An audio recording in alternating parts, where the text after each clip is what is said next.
and welcome back to the EU and Ireland of today.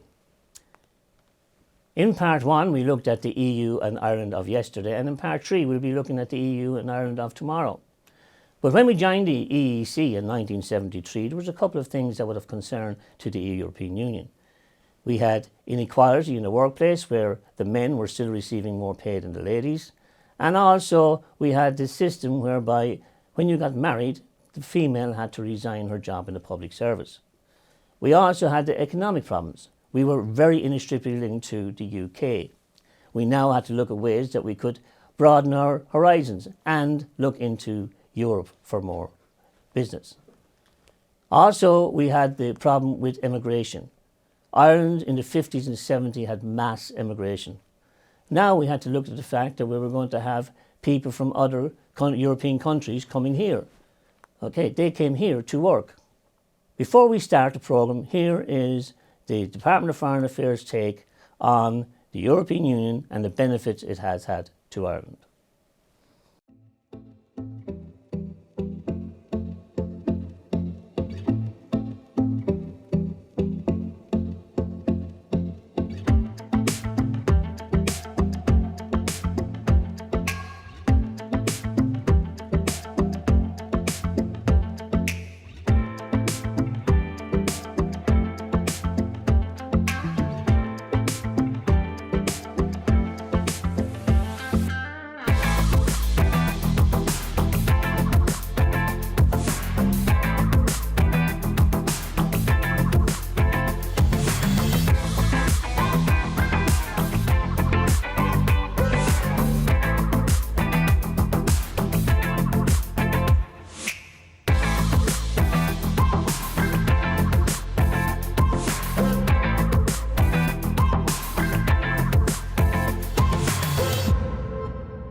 Now there was many European programmes that we had to develop here in Ireland.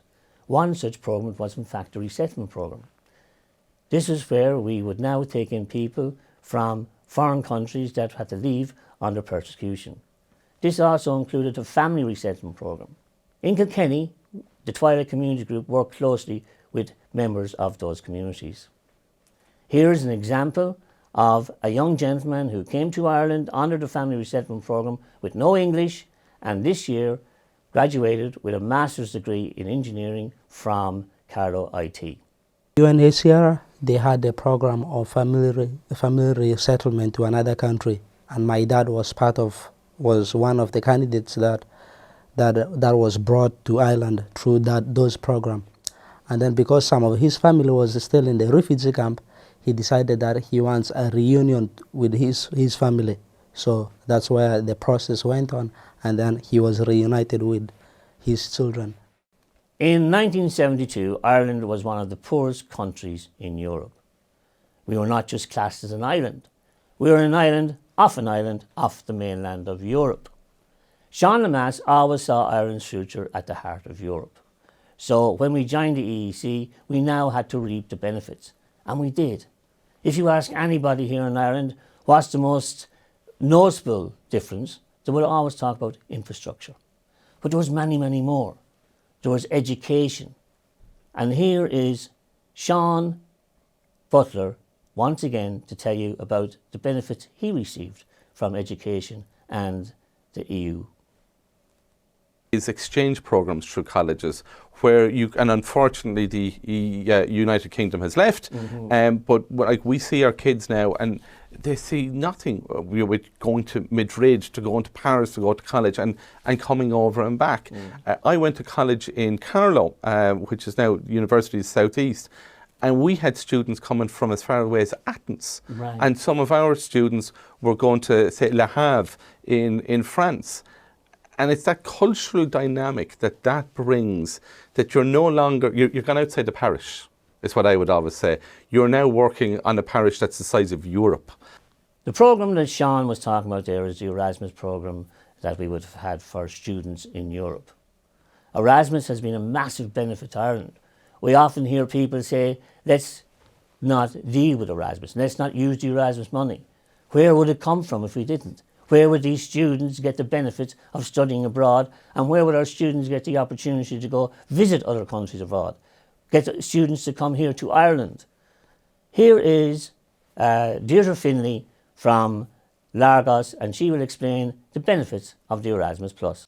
Yeah, so Largos is what's called a national agency, and there's a national agency in all participating countries in the programmes. So we are the national agency for Erasmus Plus under a number of field-specific areas. So they would be adult education, youth, schools education, and also vocational education and training. So we are the organisation that manages the funds for Erasmus Plus in those fields and distributes them.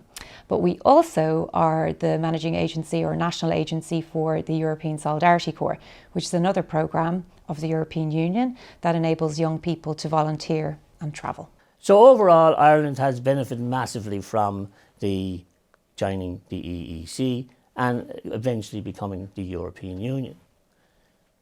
We have been a net beneficiary of the European Union up to just a number of years ago. So for 47 of the 50 years, the Irish economy has received more funds from Europe than we put in. Now it's our turn. We have now become one of the wealthiest countries, not only in Europe, but possibly across the world. It's our turn now to help other countries to work their way up to the level we have. In part 3, we will be looking to what Ireland is to the future, and that would be the benefit it's going to be to our youth. It will be the youth for voting, for what they see coming forward, but also there might be a few issues that we have to address also for people who are coming here to Ireland and seeking Irish citizenship. I look forward to seeing you all here again in part 3 of the EU and Ireland of tomorrow.